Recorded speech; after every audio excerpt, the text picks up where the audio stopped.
Bonjour, mesdames et messieurs, j'espère que vous allez bien. Aujourd'hui, je vais vous montrer la différence entre une variable aléatoire et le gain réalisé.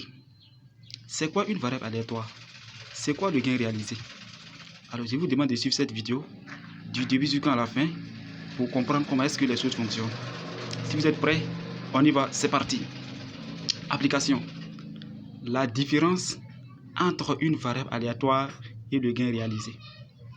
On commence par la variable aléatoire. Exemple, on demande à un candidat de composer dans 3 matières: maths, physique chimie et SVT. On note X, le nombre de matières validées. X prend quelle valeur? 0, 1, 2, 3.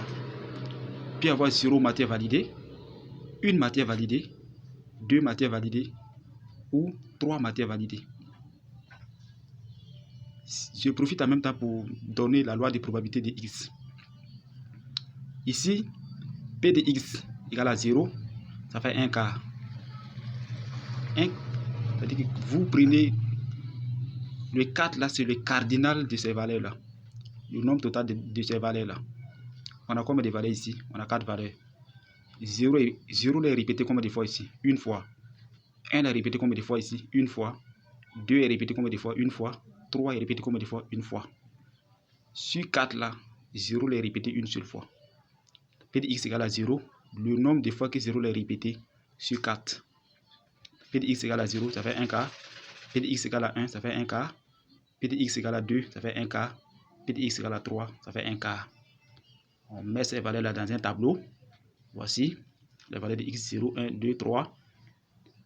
Voici les différentes probabilités. La somme des probabilités, ça fait 1. Alors, je profite en même temps pour donner E de x, c'est-à-dire l'expérience mathématique de x. Ça fait somme de EI, c'est la somme de XI fois P de grand X égale à P de XI. Quand vous calculez, alors voici le calcul. À la fin, vous trouvez E de X égale à 6 sur 4 qui fait 1,5. Qui veut dire que l'expérience mathématique de X c'est égal à 1,5. Maintenant, le gain réalisé.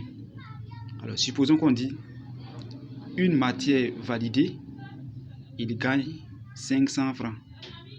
Et une matière non validée, il paie 200 francs.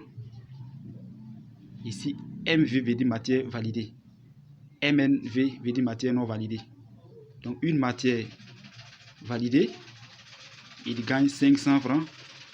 Par contre, une matière non validée, il paie 200 francs. Alors, le gain réalisé, c'est quoi ici? G prend quelle valeur? Moins 600, 100 francs, 800 et 1500. Pourquoi? Quand il fait 0 matière validée, il va perdre 600 francs. Ici, quand il fait une matière validée, il gagne 100 francs. Ici, 2 matières validées, il a 800. Ici, 3 matières validées, il a 1500. Alors, ici, nous allons déterminer la fonction de gain. Autrement dit, quelle est la fonction g de x quand on remplace x par 1, quand on remplace x par 0, on a moins 600. Quand on remplace x par 1, on a 100 francs. Quand on remplace x par 2, on a 800. Quand on remplace x par 3, on a 1500. Alors, c'est cette fonction-là que nous allons déterminer maintenant. Voici la suite. La fonction du gain. On a dit une matière validée, il gagne 500 francs. Une matière non validée, il perd 200 francs. Alors, on va dire quoi? Soit y, le nombre de matières non validées. Donc, g égale à quoi? 500x moins 200y. On a dit que x, c'est le nombre de matières validées. Y, le nombre de matières non validées. Une matière validée, il a 500. Une matière non validée, il paye 200 francs. Donc, ici, g égale à quoi?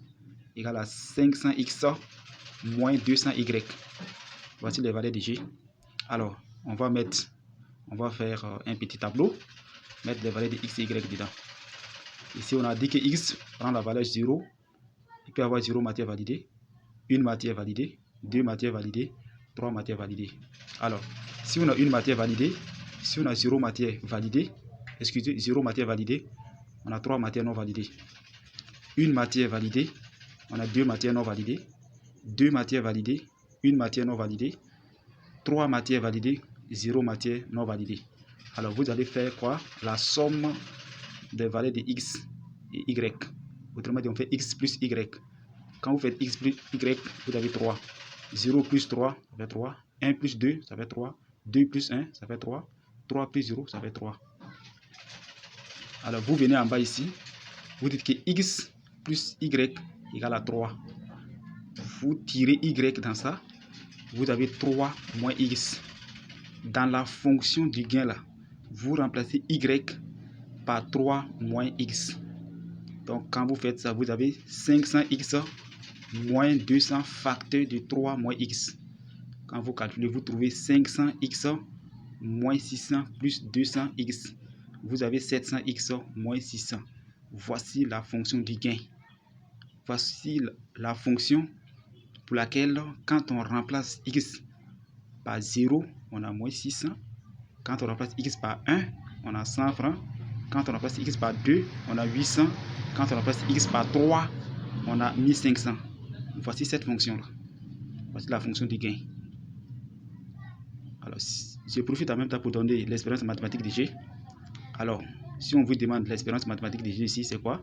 C'est E de G de x égale à quoi? Égale à 700 multiplié par E de x moins 600. E de x, on avait déjà calculé, ça fait 1,50. Donc, ça fait 700 fois 1,50 moins 600. Vous trouvez 450. Ou bien, vous donnez la loi des probabilités de G. Voici les valeurs de G, moins 600, 100, 800, 1500. Les probabilités, ça fait combien? 1 quart, 1 quart, 1 quart. Alors, vous allez appliquer la formule E de G égale la somme de GI fois P de grand G égale à P de GI. Alors, si vous calculez tout ça, alors vous trouvez 1800 sur 4 qui donne 450. Alors, c'est tout pour aujourd'hui. Nous allons nous arrêter là. La prochaine fois, nous allons continuer.